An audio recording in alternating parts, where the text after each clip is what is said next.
ಬೆಂಗಳೂರು ವಿಶ್ವವಿದ್ಯಾಲಯ ಆರ್ಥಿಕ ಹೊಡೆತಕ್ಕೆ ಸಿಲುಕಿದ್ಯಾ ಅನ್ನುವಂತ ಪ್ರಶ್ನೆ ಈಗ ಕಾಡ್ತಾ ಇದೆ. ಯಾಕಂದ್ರೆ ಈ ಬೆಂಗಳೂರು ವಿಶ್ವವಿದ್ಯಾಲಯದಲ್ಲಿರುವಂತಹ ಸಿಬ್ಬಂದಿ, ಆ ಸಿಬ್ಬಂದಿಯ ಸಂಬಳಕ್ಕೂ ಕೂಡ ಹಾಗಾದ್ರೆ ಹಣದ ಕೊರತೆ ಶುರುವಾಯ್ತಾ ಅನ್ನೋ ಪ್ರಶ್ನೆ ಈಗ ಕಾಡ್ತಾ ಇದೆ. ಜ್ಞಾನ ಭಾರತಿ ವಿವಿ ಹೊರಗುತ್ತಿಗೆ ನೌಕರರನ್ನ ಹೊರ ಹಾಕೋದಕ್ಕೆ ಪ್ಲಾನ್ಗಳು ನಡೀತಾ ಇದೆಯಂತೆ.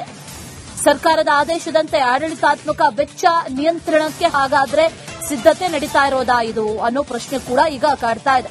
ಹೆಚ್ಚುವರಿ ಜೊತೆಗೆ ಸರಿಯಾಗಿ ಯಾರು ಕಾರ್ಯನಿರ್ವಹಿಸ್ತಾ ಇಲ್ಲ, ಆ ನೌಕರರಿಗೆ ಕೊಕ್ ನೀಡಲಾಗುತ್ತೆ ಅನ್ನುವಂತ ಮಾಹಿತಿ.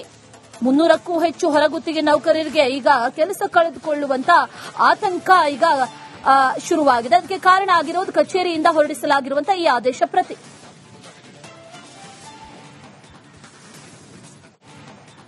ನಮ್ಮ ಜೊತೆ ಎಬಿವಿಪಿ ಮಹಾನಗರ ಕಾರ್ಯದರ್ಶಿ ಅಭಿನಂದನ್ ಅವರನ್ನ ಮಾತಾಡಿಸ್ತೀನಿ. ಈಗ ಯೂನಿವರ್ಸಿಟಿ ಕೆಲವೊಂದು ಕ್ಲೋಸ್ಗಳಾಗ್ತಿವೆ, ಕೆಲವೊಂದು ಅಲ್ಲಿನ ಹೊರಗುತ್ತಿಗೆ ನೌಕರರನ್ನ ತೆಗೆದುಹಾಕಲಿಕ್ಕೆ ಮುಂದಾಗಿದ್ದಾರೆ. ಬೆಂಗಳೂರು ಯೂನಿವರ್ಸಿಟಿ ಎಲ್ಲ ಮಾಹಿತಿ ಎಲ್ಲ ಕೇಳಿದ್ದಾರೆ, ಎಷ್ಟು ಜನ ಹೊರಗುತ್ತಿಗೆ ನೌಕರರಿದ್ದಾರೆ ಅಂತ ಮಾಹಿತಿ ಕೊಡಿ ಅಂತ ಕೇಳಿದ್ದಾರೆ. ಯಾಕಂದ್ರೆ ಬೇರೆ ಬೇರೆ ಯೂನಿವರ್ಸಿಟಿ ಕ್ಲೋಸ್ ಆಗ್ತಿವೆ, ಕೆಲವೊಂದು ಹಣ ಬಿಡುಗಡೆ ಆಗಿಲ್ಲ, ಸರ್ಕಾರ ಫಂಡ್ ರಿಲೀಸ್ ಮಾಡ್ತಿಲ್ಲ ಎಂಬುದು ಒಂದು ಗಂಭೀರ ಆರೋಪ ಮಾಡ್ತಿದ್ದಾರೆ. ಏನ್ ಆರೋಪ ಅಂತ? ಇವತ್ತಿನ ದಿನ ಕಾಂಗ್ರೆಸ್ ಸರ್ಕಾರ ಒಬ್ಬ ವಿದ್ಯಾರ್ಥಿಗೆ ಅಥವಾ ಒಬ್ಬ ಜನರಿಗೆ ಮೂಲಭೂತವಾಗಿ ಸಿಗುವಂತ ಶಿಕ್ಷಣದ ವ್ಯವಸ್ಥೆಯನ್ನು ಕಲ್ಪಿಸಲಿಕ್ಕೆ ಅವರು ಆಗ್ತಾ ಇಲ್ಲ. ಬೇರೆ ಬೇರೆ ಬಿಟ್ಟಿ ಭಾಗ್ಯಗಳನ್ನ ಕೊಡ್ತಾ ಶಿಕ್ಷಣವನ್ನ ಅವರು ಕಡೆಗಣಿಸ್ತಾ ಇದ್ದಾರೆ. ಇವತ್ತು ಬೆಂಗಳೂರು ವಿವಿ ಒಂದು ಪ್ರತಿಷ್ಠಿತ ವಿಶ್ವವಿದ್ಯಾಲಯದಲ್ಲಿರೋ ಎಷ್ಟು ಜನ ಹೊರಗುತ್ತಿಗೆ ನೌಕರರಿದ್ದಾರೆ ಅಂತ ಪ್ರಶ್ನೆಯನ್ನ ಕೇಳ್ತಾ ಇದ್ದಾರೆ. ಅವ್ರನ್ನ 300 ಜನರನ್ನ ಅವರು ಕೆಲಸದಿಂದ ತೆಗೆದುಹಾಕೋ ಯೋಚನೆ ಮಾಡ್ತಾ ಇದ್ದಾರೆ. ಇವತ್ತು ಕರ್ನಾಟಕ ಸರ್ಕಾರದ ವಿಶ್ವವಿದ್ಯಾಲಯಗಳು ನಿಂತಿರೋದೇ ಗೆಸ್ಟ್ ಫ್ಯಾಕಲ್ಟಿಗಳ ಮೂಲಕ. ಗೆಸ್ಟ್ ಫ್ಯಾಕಲ್ಟಿಗಳು ಕೆಲಸ ಮಾಡಲೇ ಇಲ್ಲ ಅಂತಂದ್ರೆ ಯೂನಿವರ್ಸಿಟಿಗಳಲ್ಲಿ ವಿದ್ಯಾರ್ಥಿಗಳಿಗೆ ಶಿಕ್ಷಣನೇ ಕೊಡ್ಲಿಕ್ಕೆ ಆಗ್ತಾ ಇಲ್ಲ. ಫಂಡ್ ಸರ್ಕಾರಕ್ಕೆ ಕೊಡಕ್ ಆಗ್ತಿಲ್ವಾ? ಎಲ್ಲ ಗ್ಯಾರಂಟಿ ಯೋಜನೆಗೆ ಬಳಸಿದ್ರ? ಏನ್ ಆರೋಪ ಮಾಡ್ತಾರಂತ? ಇವತ್ತು ನಮ್ಗೆಲ್ಲ ಗೊತ್ತಿರೋ ಹಾಗೇನೆ ಸರ್ಕಾರಕ್ಕೆ ಆಲ್ರೆಡಿ ಬಿಟ್ಟಿ ಭಾಗ್ಯಗಳು ಹೊರೆ ಆಗ್ತಾ ಇದೆ. ಆದ್ರೆ ಆ ಬಿಟ್ಟಿ ಭಾಗ್ಯಗಳನ್ನ ಕಾರಣ ಇಟ್ಟುಕೊಂಡು ನೀವು ಸರ್ಕಾರ ಶಿಕ್ಷಣವನ್ನೇ ಕಲ್ಪಿಸಲಾರದೆ ಇರೋದು ಒಂದು ಹಾನಿಕಾರ ಆಗುತ್ತೆ. ಯಾಕಂದ್ರೆ ವಿದ್ಯಾರ್ಥಿಗಳು ಇವಾಗ ಎಷ್ಟೋ ಜನ ವಿದ್ಯಾರ್ಥಿಗಳು ಬೇರೆ ಬೇರೆ ಊರಿನಿಂದ ಇಲ್ಲಿ ಬೆಂಗಳೂರಿಗೆ ಬರ್ತಾರೆ ಓದ್ಲಿಕ್ಕೆ ಅಂತ. ಆದ್ರೆ ಬೆಂಗಳೂರಲ್ಲಿ ಒಂದು ಪ್ರತಿಷ್ಠಿತ ವಿಶ್ವವಿದ್ಯಾಲಯದಲ್ಲಿ ನೀವು ಅದರಲ್ಲೇನೆ ಶಿಕ್ಷಣ ಕೊಡ್ಲಿಕ್ಕೆ ಆಗ್ತಾ ಇಲ್ಲ ಅಂತಂದ್ರೆ ಸರ್ಕಾರ ಇನ್ನೇನ್ ಮಾಡುತ್ತೆ? ಕೆಲವೊಂದು ಯೂನಿವರ್ಸಿಟಿಗಳಲ್ಲಿ ಪ್ರಾಧ್ಯಾಪಕರಿಲ್ಲ, ಅಲ್ಲಿ ಕೊರತೆ ಇದೆ, ಹಣ ರಿಲೀಸ್ ಇಲ್ಲ. ಈಗ ಮತ್ತೆ ಹೊರಗುತ್ತಿಗೆ ನೌಕರರು ಲಿಸ್ಟ್ ಕೇಳಿದ್ದಾರೆ ಬೆಂಗಳೂರು ಬಿವಿ ಅವರು. ಈಗಾದ್ರೆ ಹೇಗೆ ಬಡ ವಿದ್ಯಾರ್ಥಿಗಳು ಹೇಗ್ ಮಾಡಬೇಕು, ಹೇಗೆ ಓದಬೇಕು ಎಂಬುದು ಪ್ರಶ್ನೆ. ಇವಾಗ ಈ ಮುಂಚೆನೂ ಸರ್ಕಾರ 9 ವಿಶ್ವವಿದ್ಯಾಲಯಗಳನ್ನ ಮುಚ್ಚಬೇಕು ಅಂತ ಹೊರಟಿತ್ತು. ಆ ಸಂದರ್ಭದಲ್ಲಿ ಅಖಿಲ ಭಾರತ ವಿದ್ಯಾರ್ಥಿ ಪರಿಷತ್ ಹೋರಾಟ ಮಾಡಿ ನಾವು ಅದನ್ನೆಲ್ಲ ನಿಲ್ಲಿಸಿದ್ವಿ. ಸರ್ಕಾರ ಅವಾಗ ಕೊಟ್ಟಿದ್ದು ಕಾರಣನೂ ಇಷ್ಟೇ, ಈ ವಿಶ್ವವಿದ್ಯಾಲಯಗಳನ್ನ ನಡೆಸಲಿಕ್ಕೆ ನಮ್ಮ ಹತ್ರ ಸಫಿಶಿಯಂಟ್ ಫಂಡ್ಸ್ ಇಲ್ಲ. ನೀವು ಆ ಕಾರಣ ಇಟ್ಕೊಂಡು ನೀವು ಶಿಕ್ಷಣವನ್ನ ನಿಲ್ಲಿಸ್ತಾ ಇರೋದು ಸರಿಯಲ್ಲ. ಈಗ ವಿದ್ಯಾರ್ಥಿಗಳು ಏನ್ ಮಾಡಬೇಕು? ನೀವು ಎಷ್ಟೋ ದುಡ್ಡು ಕೊಡ್ತೀರಾ, ಅನ್ಎಂಪ್ಲಾಯ್ಮೆಂಟ್ ಬೆನಿಫಿಟ್ಸ್ ಕೊಡ್ತೀರಾ, ಅದರಿಂದ ನೀವು ಒಬ್ಬ ವ್ಯಕ್ತಿ ಹೊಟ್ಟೆ ತುಂಬಲಿಕ್ಕೆ ಅಂತೂ ಆಗಲ್ಲ. ಹೋರಾಟ ಸರ್ ನಿಮ್ದು ಮುಂದಿನ ದಿನಗಳಲ್ಲಿ ಸರ್ಕಾರ ಏನಾದ್ರೂ ಈ ರೀತಿ ವಿಶ್ವವಿದ್ಯಾಲಯಗಳನ್ನ ಮುಚ್ಚಲಿಕ್ಕೆ ಹೋಗ್ತಾ ಇದೆ ಅಥವಾ ಶಿಕ್ಷಣವನ್ನ ಕಡೆಗಣಿಸ್ಲಿಕ್ಕೆ ಹೋಗ್ತಾ ಇದೆ, ಈ ಸತಿ ಬಜೆಟ್ ಅಲ್ಲೂ ಶಿಕ್ಷಣವನ್ನ ಏನಾದ್ರೂ ಶಿಕ್ಷಣಕ್ಕೆ ಕಡಿಮೆ ಬಜೆಟ್ ಕೊಟ್ರೆ ಅಖಿಲ ಭಾರತೀಯ ವಿದ್ಯಾರ್ಥಿ ಪರಿಷತ್ ಹೋರಾಟವನ್ನ ನಡೆಸುತ್ತೆ. ಇದಿಷ್ಟು ಅಭಿನಂದನ್ ಅವರ ಮಾತಾಗಿತ್ತು. ಕ್ಯಾಮರಾ ಪರ್ಸನ್ ಲೋಹಿತ್ ಜೊತೆ ವೀರೇಶ್, ರಿಪಬ್ಲಿಕ್ ಕನ್ನಡ, ಬೆಂಗಳೂರು.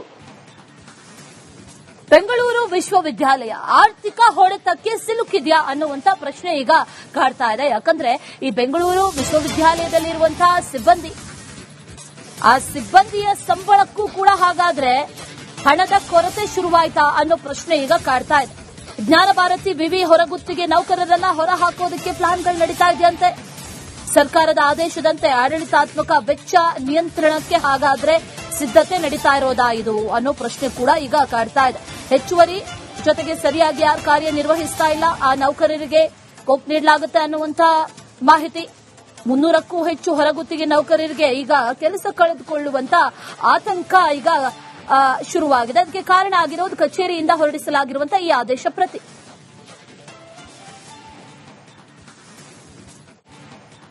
ನಮ್ಮ ಜೊತೆ ಎಬಿವಿಪಿ ಮಹಾನಗರ ಕಾರ್ಯದರ್ಶಿ ಅಭಿನಂದನ್ ಅವರನ್ನ ಮಾತಾಡಿಸ್ತೀನಿ.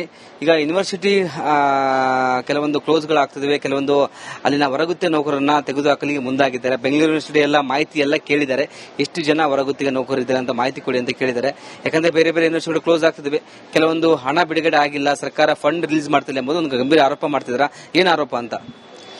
ಇವತ್ತಿನ ದಿನ ಕಾಂಗ್ರೆಸ್ ಸರ್ಕಾರ ಒಬ್ಬ ವಿದ್ಯಾರ್ಥಿಗೆ ಅಥವಾ ಒಬ್ಬ ಜನರಿಗೆ ಮೂಲಭೂತವಾಗಿ ಸಿಗುವಂತ ಶಿಕ್ಷಣದ ವ್ಯವಸ್ಥೆಯನ್ನು ಕಲ್ಪಿಸಲಿಕ್ಕೆ ಅವರು ಆಗ್ತಾ ಇಲ್ಲ.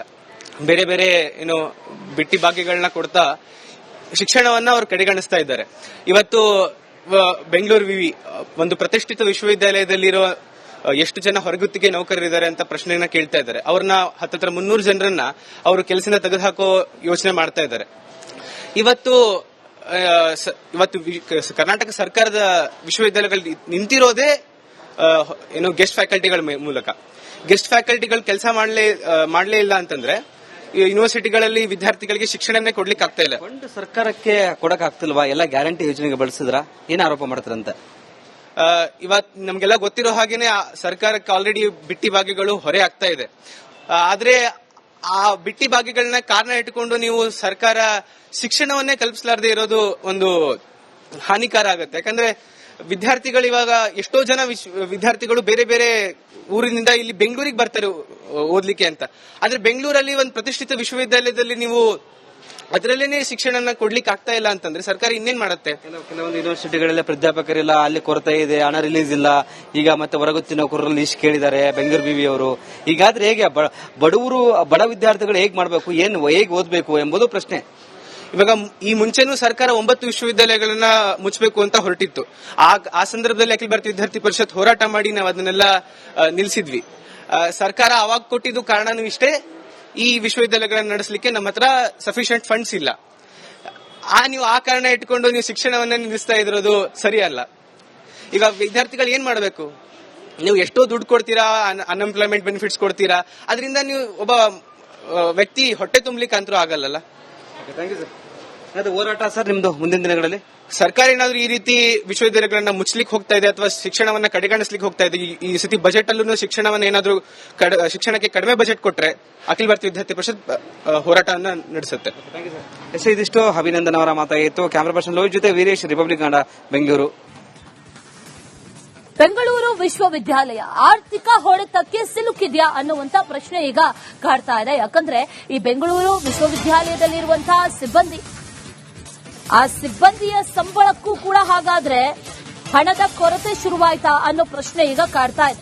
ಜ್ಞಾನ ಭಾರತಿ ವಿವಿ ಹೊರಗುತ್ತಿಗೆ ನೌಕರರನ್ನ ಹೊರ ಹಾಕೋದಕ್ಕೆ ಪ್ಲಾನ್ಗಳು ನಡೀತಾ ಇದೆಯಂತೆ. ಸರ್ಕಾರದ ಆದೇಶದಂತೆ ಆಡಳಿತಾತ್ಮಕ ವೆಚ್ಚ ನಿಯಂತ್ರಣಕ್ಕೆ ಹಾಗಾದ್ರೆ ಸಿದ್ಧತೆ ನಡೀತಾ ಇರೋದಾ ಇದು ಅನ್ನೋ ಪ್ರಶ್ನೆ ಕೂಡ ಈಗ ಕಾಡ್ತಾ ಇದೆ.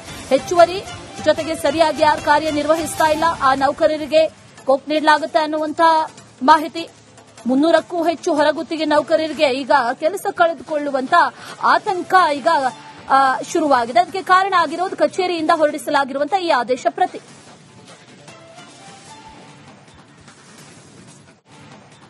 ನಮ್ಮ ಜೊತೆ ಎಬಿವಿಪಿ ಮಹಾನಗರ ಕಾರ್ಯದರ್ಶಿ ಅಭಿನಂದನ್ ಅವರ ಮಾತಾಡಿಸ್ತೀನಿ. ಈಗ ಯೂನಿವರ್ಸಿಟಿ ಕೆಲವೊಂದು ಕ್ಲೋಸ್ಗಳಾಗ್ತಿವೆ, ಕೆಲವೊಂದು ಅಲ್ಲಿನ ಹೊರಗುತ್ತಿಗೆ ನೌಕರರನ್ನ ತೆಗೆದುಹಾಕಲಿಕ್ಕೆ ಮುಂದಾಗಿದ್ದಾರೆ. ಬೆಂಗಳೂರು ಯೂನಿವರ್ಸಿಟಿ ಎಲ್ಲ ಮಾಹಿತಿ ಎಲ್ಲ ಕೇಳಿದ್ದಾರೆ, ಎಷ್ಟು ಜನ ಹೊರಗುತ್ತಿಗೆ ನೌಕರರಿದ್ದಾರೆ ಅಂತ ಮಾಹಿತಿ ಕೊಡಿ ಅಂತ ಕೇಳಿದ್ದಾರೆ. ಯಾಕಂದ್ರೆ ಬೇರೆ ಬೇರೆ ಯೂನಿವರ್ಸಿಟಿಗಳು ಕ್ಲೋಸ್ ಆಗ್ತಿವೆ, ಕೆಲವೊಂದು ಹಣ ಬಿಡುಗಡೆ ಆಗಿಲ್ಲ, ಸರ್ಕಾರ ಫಂಡ್ ರಿಲೀಸ್ ಮಾಡ್ತಿಲ್ಲ ಎಂಬುದು ಒಂದು ಗಂಭೀರ ಆರೋಪ ಮಾಡ್ತಿದ್ರ. ಏನ್ ಆರೋಪ ಅಂತ? ಇವತ್ತಿನ ದಿನ ಕಾಂಗ್ರೆಸ್ ಸರ್ಕಾರ ಒಬ್ಬ ವಿದ್ಯಾರ್ಥಿಗೆ ಅಥವಾ ಒಬ್ಬ ಜನರಿಗೆ ಮೂಲಭೂತವಾಗಿ ಸಿಗುವಂತ ಶಿಕ್ಷಣದ ವ್ಯವಸ್ಥೆಯನ್ನ ಕಲ್ಪಿಸಲಿಕ್ಕೆ ಅವರು ಆಗ್ತಾ ಇಲ್ಲ. ಬೇರೆ ಬೇರೆ ಏನು ಬಿಟ್ಟಿ ಭಾಗ್ಯಗಳನ್ನ ಕೊಡ್ತಾ ಶಿಕ್ಷಣವನ್ನ ಅವರು ಕಡೆಗಣಿಸ್ತಾ ಇದ್ದಾರೆ. ಇವತ್ತು ಬೆಂಗಳೂರು ವಿವಿ ಒಂದು ಪ್ರತಿಷ್ಠಿತ ವಿಶ್ವವಿದ್ಯಾಲಯದಲ್ಲಿರೋ ಎಷ್ಟು ಜನ ಹೊರಗುತ್ತಿಗೆ ನೌಕರರಿದ್ದಾರೆ ಅಂತ ಪ್ರಶ್ನೆಯನ್ನ ಕೇಳ್ತಾ ಇದ್ದಾರೆ. ಅವ್ರನ್ನ 300 ಜನರನ್ನ ಅವರು ಕೆಲಸದಿಂದ ತೆಗೆದುಹಾಕೋ ಯೋಚನೆ ಮಾಡ್ತಾ ಇದ್ದಾರೆ. ಇವತ್ತು